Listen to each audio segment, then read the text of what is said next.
This is the Great Bowl Football Show, presented by Gate City Bank. Hello, everyone. Welcome to the show. It was daylight savings time, turn back the clock week, and the North Dakota State football team turned back the clock with a gutsy effort in Springfield, Missouri. Gutsy because the Bears gave NDSU their best shot, and NDSU once again scratched out a Missouri Valley Conference win. Due to what happened in the Valley, NDSU now controls its destiny for all its goals, an outright conference championship and home field advantage throughout the playoffs. But some work to be done for sure with 2 games left. The head coach, Craig Bohl, is here to talk about things. And, Coach, congratulations on the victory. And, you know, it's hard week in and week out when you're taking teams' best shot. They want to beat the Bison. They've had this game scheduled on their calendar, haven't they? Well, without question. And, you know, we've not played well when we've gone down to Springfield, and why. There's several different reasons why. But going into the game, Missouri State had been winning 3 games, had a 3-game win streak, and had been playing good football. And a lot of their other losses, Jeremy, were close. And so we knew we were going to have to play well. I think we played well enough just to win.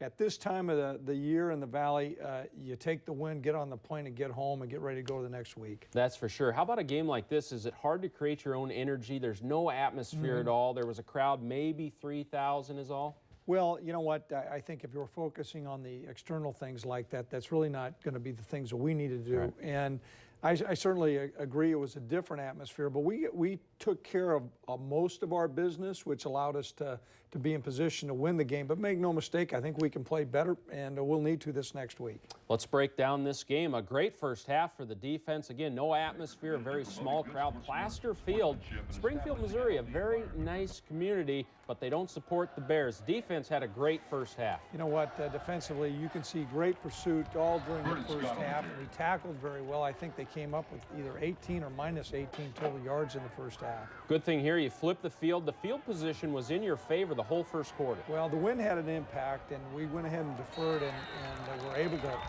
leverage that. And we played close to our 50-yard line offensively and pinned the Bears deep in their own territory. And you do force a 3-and-out here. Very important when you have them pinned. Oh, it's really important. We had a couple 3-and-outs, and once again, that secured really good field position for our offense. The offense, a first down pass play here, but this drive stalls where it started at midfield, too. Yeah, it was going to be important for us to try to get some points when we had the wind. Unfortunately, we did not take advantage of it. We did some good things just off here a little bit. Here's a great blitz that Coach Kleiman dialed up. Carlton Littlejohn blitzing the A-gap. They had a bust in protection, and we've got them pinned deep in their territory. Back to the offense now. How about Samuel Jury the last couple weeks? You know what? Sam's been running better here. You can see a nice job of blocking by our offensive line. Sam cuts to the outside and then cuts back, and one of the Bears defenders, they've got good speed, but here you can see we're down to the 6-yard line. Some big-time adversity here, though. Again, an interception. It goes back for 6, much like the Indiana State game. Yeah, you know, it's discouraging, and anytime you give up a pick 6, particularly when it's 99 yards, that's an awful lot of field position. Credit Missouri State right there. The defender picked off the pass, broke Brock's tackle, and boom, you know what? That sent their place going crazy, and their band's fired up. Oh, they have a band. That was half the attendance right there. Hey, Brock came back, though, and managed this next drive well. Nice job by Derek Lang, and Brock going to our check down receiver. Here you can see Langer move the change. A 3rd and 9. That was a 3rd and 12. Now here's a 3rd and 11. Brock was really converting long 3rd downs on this drive. Yeah, too many 3rd down, long yardage situations. Here is a nice throw, a timing throw to Trevor Gephardt. Good protection. Brock put the ball right on the money. Now it's 3rd and 3 here inside the red zone, and it's a quarterback keeper or read play for Brock here. Nice job by Coach Vegan, and we kind of schemed up, took our chance of what type of defense they were going to play, and we had an extra blocker there. You can see Brock goes in the end zone. The game's tied. 7-7. Now that defense goes to work. Wow, Travis Beck. You can see a really good job by Travis beating the block on the outside guy on the screen play. Nice formed up tackle. This drive was 3 plays, -9 yards for the Bears. But you can see we force them into a long yardage situation. When our defensive front 4 knows that they have to pass, they're a very formidable group. Back to the offense now. It's a 3rd and 9 here, another interception here. Yeah, Brock had a lot of time here. You can see good protection, and then overthrows the ball, floated. We had a little bit of a wind, but whenever you throw down the heart of the field and you're going to throw the ball over, you're probably going to get picked off. Pretty nice to lean on that fantastic defense. Another drive, 3 plays, -7 yards. Well, this was a critical time because as we turned the ball over, our defense came out and answered the bell and really shorted their momentum. How about this middle screen play this weekend? Well, we've used this. It comes out of different formations, and once again, it was good timing throw. I believe that's Sam Algieri there. Yeah, and they got a roughing the passer, so add 15 onto that. This drive is moving now. Now you have a 3rd and goal, and Brock, nice play to Ryan Smith. Nice job by Brock here, finding the open receiver, putting the ball on the money, taking care of the football. We've got a 7-point advantage. We'll end this half with some defense because Kyle Emanuel makes a great play. They had -18 yards in the first half. You know, I've never heard of that. I haven't either. Pretty spectacular. I do think our defensive guys got a little bit flat at halftime, thinking they had them in the bag, but good performance by our defense. Here you can see we're up by a touchdown. Sam Algieri, 10 carries, 65 yards. Emanuel with 5 tackles. Total yards, 227 to -18. This week on the Bison hot seat, fullback Andrew Grothman. What's the most painful injury you've ever had? I haven't had really too many injuries, so. Lucky. Lucky, yeah. Do you prefer fruit or vegetables? I like vegetables a lot. Wow, you're the Garden first one. fresh, yeah. What's more important to you, television or the internet? Probably television.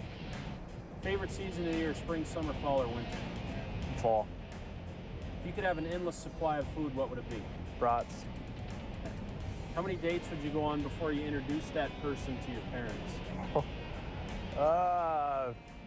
3, 4, 5. Okay. How about your favorite cartoon as a kid? Scooby-Doo. That's mine too. If you owned a yacht, what would you name it? Probably Gen A. What's your worst personality trait? Care too much. I don't know. If you could snap your fingers and appear somewhere else, where would it be? Australia. Nice choice. All right, thanks.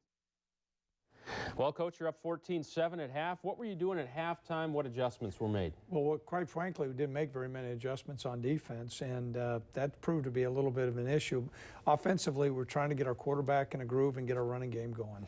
Let's take a look at the second half here, and this got interesting real quick. The Bison won the toss, so they got the ball to start. You got pinned deep with a poor return, but a positive play here, but the drive did stall. Yeah, nice job of throwing and catching there to Trevor Gephardt, but you're right. We're deep in our own territory. We have the wind. We need to leverage our field position there. We didn't do that. Now, all of a sudden, our defense comes out a little flat. Our tackling is marginal. The guys are close, but, you know, close doesn't cut it when you're playing against a good offense. This young quarterback they have is very athletic. Oh, really athletic. They dialed up a good play there. He's got good speed, and you know, now all of a sudden the whole tempo changed. Here we felt like we had control of the game. Not so much. Yeah, they had momentum, and suddenly this is a long 3rd and 15, but that middle screen came up big again. You know what? It's a good play. I get asked about that on a radio show, and I said, just stay tuned. You might like it this week.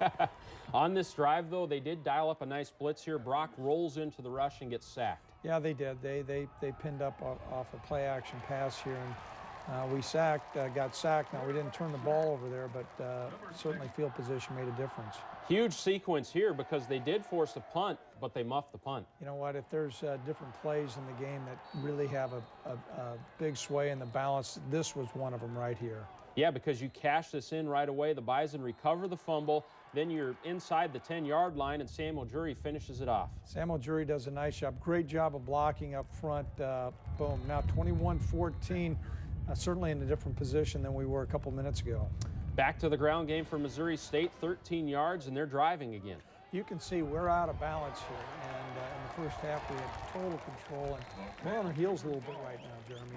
Now we move to the fourth quarter. A big play here. They complete the pass, but there's a holding play, and you do force them to a field goal after this. Yeah, you know what? The guy was scrambling around here. I thought Ryan was going to get him, and quarterback made a great throw and a big-time catch, and, you know, Coach Cooper said, I see a flag down. I was praying that I was going to be holding.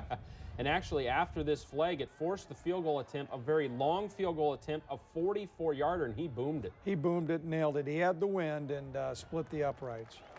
Now back to the offense here. There's going to be a 3rd interception here, some more adversity in the second half. Well, they come with a 3-man rush and drop 8, and here if the ball kind of floats a little bit, we're trying to go to Ryan Smith, and they came up with an interception here. That's deep in our territory. Now, I think they got flagged for something, but you can see that they have the ball deep now and with a lot of momentum. And now the defense picked you up again, though. They get their own takeaway. Big play. Huge play on 4th down. Nice job by our defense coming in and stripping the football, and Grant Olson coming up with the strip. They do have some moxie here, though. 3rd and 1, Missouri State gets the stop. Yeah, they pounded us. We were poor at the point of attack here. There was no place for Sam to run, forced us to punt. Missouri State was getting a few bounces. They got a lucky bounce on this fumble right here. Well, Carlton Littlejohn did a nice job stripping the football, and it went right back to their player. However, they lost some yardage. Now, Samuel Jury got 24 carries in this game, got some tough yards. Well, this drive here, even though it didn't get converted into a touchdown, you can see his helmet pop off, but it forced them deep, and now they're back on the 5-yard line. I think we were able to come up with maybe not a 3-and-out, but close to it. Yeah, now this is their last shot. There's less than 3 minutes left in the game. That was a 3rd down play right there. They get 21 yards, and then the defense does slam the door with the big You know pick. what? Just like our quarterback overthrew a little bit, theirs did there, and I was yelling at Christian Duds, get down, and that allowed us to win the game. Wow, big win for NDSU. It was a struggle, but every win on the road is tough. The Bison have not lost a road game since 2010. O'Jury 24 for 118 and a touchdown. Grant Olson, again, 13 tackles. Let's hear what the players had to say after the game. It kind of reminded us of 2 years ago, but today we came out and we kept with it. We trusted each other. Offense trusted the defense, defense trusted the offense, and we ended up making the play, and we finished it out today. Well, it was a lot of momentum shifts, as you can see, but I mean, we're just trying to stay calm, you know, not let them take control of the game, just make as many plays as we could and try to get off the field. Well, you know, we know our defense is out there working really hard, and you know, we just had to do our job, and you know, we kept sticking with it, we kept moving the ball, and we just trusted ourselves, and we scored a couple times. As always, great comments from the players. Time for our Nodak Mutual Insurance Player of the Game, defensive end Kyle Emanuel. A sophomore from Schuyler, Nebraska, recorded 9 tackles, 2 of those for loss, a sack, and a fumble recovery. The dynamic duo of Emanuel and Cole Jurek is getting some work done. Kyle is just a solid football player, and he is a smart football player. He understands it's not always going to be easy. We would love to win, you know, 54-0 every game, but when you get a close game like this, it helps you, you know, like you said, the situations, it helps you understand, you know, that no matter what the situation is, our team, we come together and we believe in each other, and we know, you know, however much we're down, however much we're up, we're going to keep fighting until the end. Coach, you know, I asked Kyle after the game on the radio yesterday that no Ricky Hagan in this ball game, and he said that did have an impact. They played more reps than they normally do, Cole and Kyle did, and also on the defensive line, no shots, so Levon Perry and Drevlo had to play more reps also. How big of an impact did all that have? Well, I think it had an impact as the game came along. We got a little bit more tired. It was great to see Justin Junkum out there, but I want to comment on some of the comments that Kyle had made. This football team is very close. They're unified, and they believe in one another, and that's really important for us to move forward. How are those guys? Shots, Hagan. Now, Hagan, that was kind of a surprise to maybe the fans that he was not available. How is he? Well, we think we'll have him back this next week. Brian Schatz, that's a 50-50 venture at best. I think Levon Perry will be okay, though. Yeah, Levon did have to leave the game late in the game, but he did seem all right at the airport later in the evening. Now, Sam O'Jury, let's talk about him. He's had kind of a resurgence here a little bit. The last 2 games, he's playing well. Well, you know, during the early part of the year, he had a banged-up back, and that had an impact. And he's running with certainly more determination, utilizing his blockers better and showing his speed. And so 118 yards against any Valley defense is a good performance.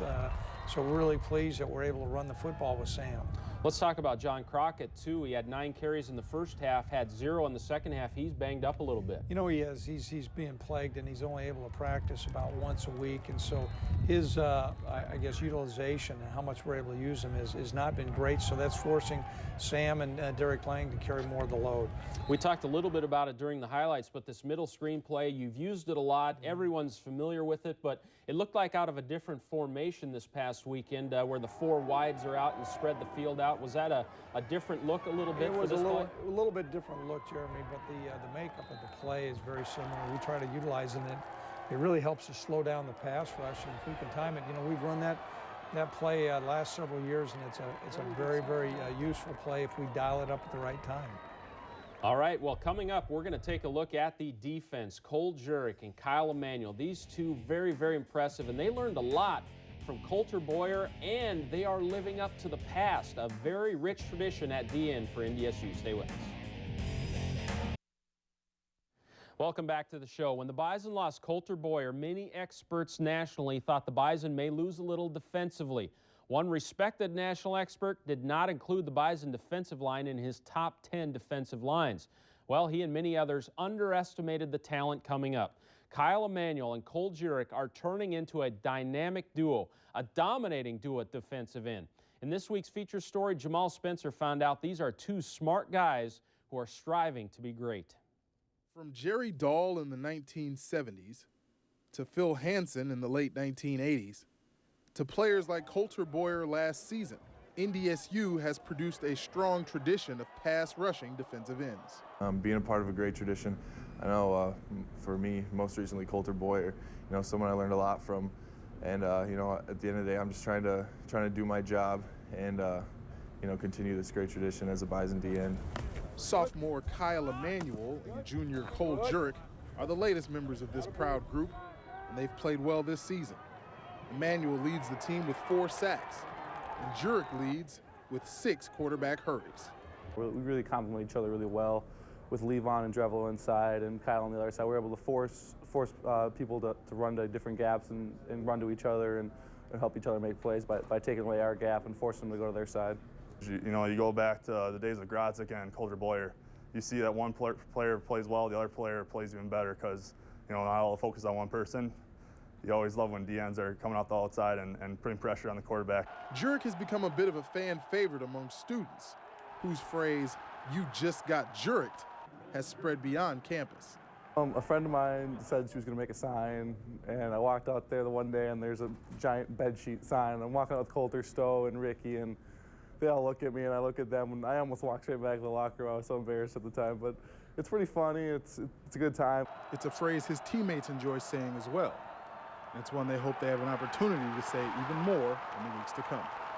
For the Craig Bohl Football Show, I'm Jamal Spencer. I won't call out that national expert by name, but he was wrong about this defensive line. I mean, these 2 D tackles and then these 2 DNs, very solid. Well, they all work hand in hand. You've got to get great push up front to have the guys coming off the edge, but if you don't have great guys coming off the edge, the guys up pushing aren't going to make a difference.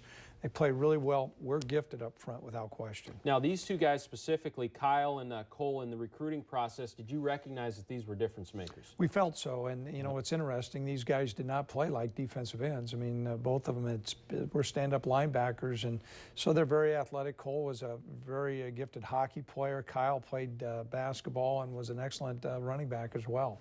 And I think the intelligence of these 2 guys, you just talk to them, they're very smart guys. They understand football, and they understand things away from the field, too. Well, they've got really solid characters. They come from great families and really good high school programs, and they've come in and worked hard. They're modest. They put their nose to the grindstone. They strive to get better every day, and part of a collection of a great defense. Yeah, and those 2 are becoming fan favorites, and for good reason. 2 great guys up front for the Bison. We have our Peterson Farm Seed future crop of Bison still to come, and we also have a lot to talk about on the national scene, and also coming up this week, the old Jackrabbits are coming to Fargo for the Dakota Marker game. Stay with us. In this week's Peterson Farm Seed future crop of Bison, we dip back into the scout team for a kid who is turning heads, to the point where he traveled this year in case he was needed. True freshman Andrew Smith of Sioux Falls, South Dakota was a superstar at state champion Sioux Falls Roosevelt. He knows his time will come, and he is taking full advantage of his redshirt year. Redshirting, we're in developmental program, Coach Kramer. Monday, Tuesday, every day of the week, we're lifting hard. We're also on scout team, and we're getting the guys ready for all the games on Saturdays. And it's a process. It's hard for us freshmen, but it's going really well, and we're all getting better and stronger. Tell us about Andrew Smith. He's got a future. He really does, and we felt out of high school, he's an excellent player. He's a gifted athlete, a really good baseball player, and playing a safety position, we looked at possibly pulling his red shirt. Midway through the year, we felt like we'd probably better just reconfiguring our defense, and so we feel like he's got a bright future. All right, well, things went well across the valley for the Bison this past weekend. Old Indiana State lost, so now the Bison, with that loss, control their destiny for the conference championship. And here comes the old Jackrabbits, and they got a big road win. Well, you can look at all the scores, Jeremy, 17-10, 16-12, our game. It's valley play, and there's a lot on the line. The chips are high, and so you're going to have guys and coaching staffs there scratching for everything they can get. You can see Youngstown State beat USD 13-10. Now, the big walloper there is Northern Iowa, Western Illinois. I think Western Illinois is struggling this year. Yeah, they are. Now let's take a look at the conference standings, and the next two opponents for NDSU are right on your tails, so it's a couple white knucklers. Well, here. we're going to take them one game at a time without question. South Dakota State, John Stiglmeyer has done a great job down there. We've had really competitive games. This year will be no difference. I think it's going to be a heck of a contest come Saturday. Let's get Gate City Bank Field rocking, because this is a big game. It's a national television game, Fox College Sports, statewide in North Dakota on the NBC North Dakota Network. And just talk about the Dakota marker, its importance. It's really turned into a neat game. You know, it really has. When we first made this move several years ago, the two schools went arm in arm. There's so much in common. And the students came up with an idea, hey, there's markers in between. That marker travels back and forth. We prize it. I know South Dakota State does as well. Now, John Stiglmeyer, I know he's a friend of yours, great guy, and his team's playing well. What are they doing well right now? Well, they're taking care of the football. They're playing solid defense. They know who they are. They've got a really good running back. They play solid in the kicking game. They've got a blue-collar attitude just like we do. And, you know, over the last several years, our games have been fairly close. A lot in common between the two schools. Great matchup. I'm glad it's being televised nationally. How important is the atmosphere this week for the students to come out and everybody to get out there and well, make we're that asking atmosphere? for the 12th man this week. Yep. Let's make that third down and have an electric atmosphere in the dome. Great job this week, Coach. Those road wins are tough to get. The Bison win at Missouri State in Springfield, Missouri. Dakota marker this week, South Dakota State at NDSU, Gate City Bank Field, national TV. It's going to be an awesome week. Enjoy it, people. Soak it up as we get down to the stretch mark of the season. Have a great week.